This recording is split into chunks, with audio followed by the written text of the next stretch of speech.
প্রিয় দর্শক, আজকে চলে আসলাম বাংলার তাজমহলে। আজকে আমরা জানবো এবং দেখব বাংলার তাজমহলের ইতিহাস এবং কিছু কথা।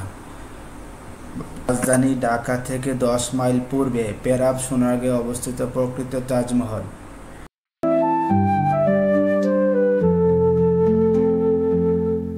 বাংলার তাজমহলে প্রবেশ করতে হলে আপনাকে টিকিট কেটে প্রবেশ করতে হবে।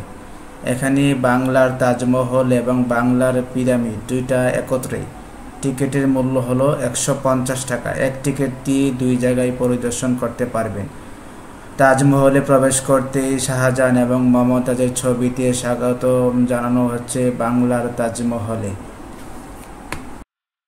তাদের সাধ্য নেই ভারতে গিয়ে আগ্রার তাজমহল দেখার, অথচ মনের কোণে ইচ্ছে লুকিয়ে আছে। তাদের মনে ইচ্ছে কিছুটাও হলেও লাগাম হবে নারায়ণগঞ্জ জেলার সোনারগাঁও অন্তর্গত জামপুর ইউনিয়নের পেরাব গ্রামে নির্মিত বাংলার তাজমহল দেখে। ভারতের আগ্রায় অবস্থিত একটি মুঘল নিদর্শনের একটি হুবহু নকল অবিকল প্রতিরূপ।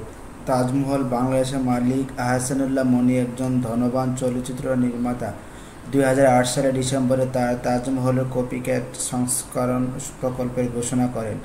প্রকল্পটির জন্য ব্যয় হয়েছে প্রায় 50 লক্ষ টাকা। তাজমহলের মূল ভবনে স্বচ্ছ দামি পাথরে মোড়ানো।